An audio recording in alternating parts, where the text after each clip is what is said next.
Საქსტატმა გამოაქვეყნა ინფლაციის შესახებ ინფორმაცია საქართველოში მაისისთვის მონაცემები და სწორედ აქ არის ინფორმაცია თუ რამდენად ძვირდება პროდუქტები. საქსტატის ცნობით მაისში წინა თვესთან შედარებით ინფლაციის დონემ მხოლოდ 0.4% შეადგინა. თუ ცალ-ცალკე შევხედავთ მონაცემებს საქსტატის ინფორმაციით ყოველთვიური ინფლაციის მაჩვენებლის ფორმირებაზე ძირითადი გავლენა იქონია მაგალითად სურსათის და უალკოჰოლო სასმელების ჯგუფმა, სადაც 1.6%-ია მატება.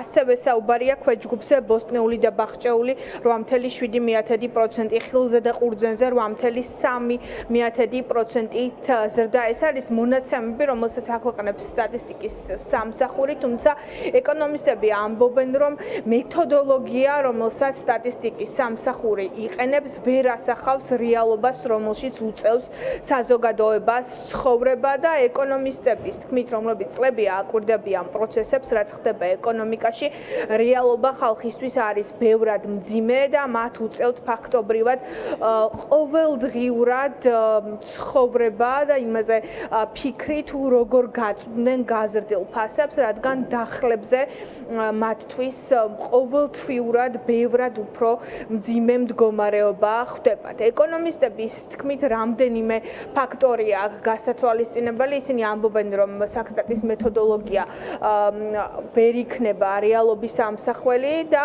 რეალობა არის შემდეგნაირი. ქვეყანაში ოლიგარქია არის ეკონომისტების თქმით სიღარიბის განმაპირობებელიც და გაზრდილი ფასების განმაპირობებელიც. ექსპერტები საუბრობენ იმაზე, რომ ბიზნესში ფაქტობრივად არსებობს ასეული ადამიანი, ელიტური ჯგუფები, რომლებიც დაახლოებულები არიან ქართულ ოცნებასთან და სრულად მათ ხელშია ბაზარი, ისინი განსაზღვრავენ ფასაც და ფაქტობრივად შეუძლებელი ხდება ფასების დაწევა, პირიქით ყოველთვიურად ფაქტობრივად იზრდება ფასები ყველა პირველადი მოხმარების პროდუქტზე.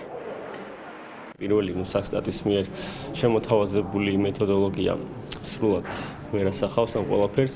მეორე, ჩვენი ეკონომიკის სპეციფიურობა უნდა გავითვალისწინოთ და რომელიც საკმაოდ მცირეა ზომაში და პლუს ეკონომიკური სტრუქტურა, ეს არის მომხმარებელ ეკონომიკაზე ორიენტირებული სტრუქტურა და მესამე მიმართულება, ეს არის გარკვეულწილად ბაზარზე შედარჩენილი ოლიგოპოლიური ბაზრები, რომლებიც რა თქმა უნდა ფასების შენარჩუნებას ერთ დონეზე ხელს უწყობენ და რაც საბოლოო ჯამში არ გვაძლევს კონკურენტულ ფასს.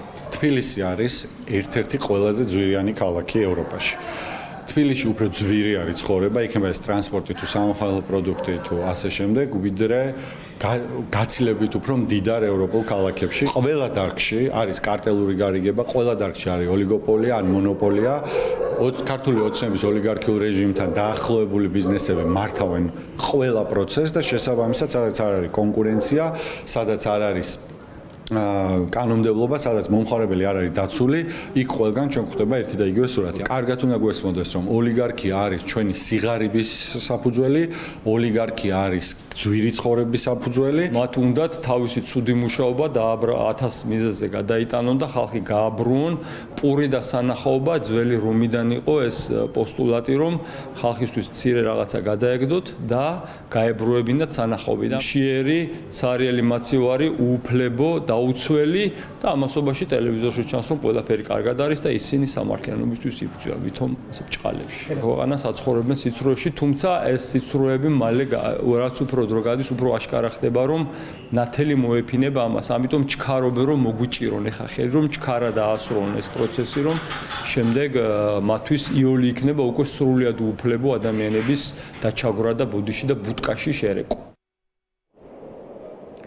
ხალხი საუბრობს გაძვირებულ ცხოვრებაზე და იმ სიმძიმეზე, რომელთანაც მათ უწევთ ყოველდღიურად გამკლავება, ამ ფონზე კი ქართული ოცნება მუდმივად მიანიშნებს ეკონომიკურ ზრდაზე, რომელიც მზარდია, თუმცა კითხვა რჩება უპასუხოდ, თუ ქვეყანაში არის ეკონომიკური ზრდა, მაშინ რატომ არ აისახება ეს ზრდა საზოგადოებაზე?